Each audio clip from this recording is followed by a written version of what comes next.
اے اللہ پاک، ہماری دعاؤں کو ایسے قبول فرما کہ ہماری زبانوں پر شکر کے سوا کوئی دعا نہ رہے۔ آمین یا اللہ پاک، آمین۔ عشق نبی جس کے سینے میں ہے، وہ کہیں بھی ہو مدینے میں ہے۔ یا اللہ میرے پیاروں کو اتنا عطا کر جتنی تیری شان ہے۔ یا رحیم میرے پیاروں کے اتنے گناہ معاف کر جتنا تو رحیم ہے۔ یا رحمان میرے پیاروں کی اتنی مشکلیں آسان کر جتنا تو رحمان ہے۔ یا رزاق میرے پیاروں کو اتنا کشادہ رزق عطا کر جتنا تو رزاق ہے۔ اے بلندیوں کے بادشاہ، ہمارے دلوں کو شیطان کے شر سے بچانا، صرف اور صرف اپنی رضا کا غلام بنانا۔ اے رب پاک، ہم سب کو ہمیشہ خوشحال اور آباد رکھنا۔ آمین ثم آمین۔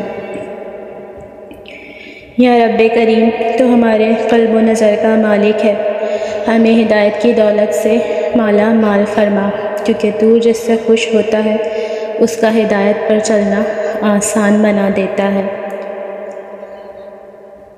رسول اللہ صلی اللہ علیہ وآلہ وسلم نے جمعے کے ذکر میں ایک دفعہ فرمایا کہ اس دن ایک ایسی گھڑی آتی ہے جس میں اگر کوئی مسلمان بندہ کھڑا نماز پڑھ رہا ہو اور کوئی چیز اللہ پاک سے مانگے تو اللہ پاک اسے وہ چیز ضرور دیتا ہے۔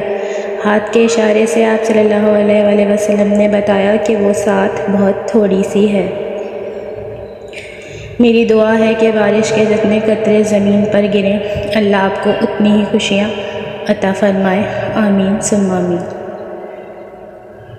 نبی کریم صلی اللہ علیہ وآلہ وسلم نے فرمایا، جمعے کا دن تمہارے لیے بہترین دنوں میں سے ہے، لہٰذا اس دن میرے اوپر کثرت سے درود بھیجا کرو، اس لیے کہ تمہارے درود مجھ پر پیش کیے جاتے ہیں۔ جب درد حد سے بڑھ جائے یا چھوٹی سے چھوٹی مشکل بڑھ جائے، آپ صرف اللہ کو پکاریں۔ اللہ کو آپ بتائیں کہ آپ کو کیسا لگتا ہے اور بتائیں آپ کی کیا چاہت ہے، رات کے ہو یا کسی بھی پہر، کیونکہ اللہ ہمیشہ آپ کے ساتھ ہے، بس ایک بار اسے رجوع کریں۔ باقی دل کی بات نیت سے وہ واقف ہے، وہ کبھی تنہا نہیں چھوڑتا۔ اے رب کائنات، اس بے تاب نفس اور کمزور جسم پر رحم فرما، اس لیے کہ جو تیرے سورج کی تپش کو برداشت نہیں کر سکتا وہ تیری جہنم کی آگ کو کیسے برداشت کرے گا؟ جو تیرے بادل کی گرج سے کانپ اٹھتا ہے وہ تیرے غضب کی آواز کو کیسے سن سکتا ہے؟ جسے تیری رحمت اور پیار کی عادت ہے وہ تیری ناراضگی کا سامنا کیسے کرے گا؟ یا الہی، ہمارے حال پر رحم فرما اور کرم فرما اور ہم سب کو معاف فرما اور ہم سے راضی ہو جا۔ آمین ثم آمین یا رب العالمین۔ اللہ پاک آپ پر اپنی خاص رحمت نازل فرمائے اور تمام ناگہانی آفات، بیماریاں، نقصانات اور رنج و فکر سے محفوظ فرمائے۔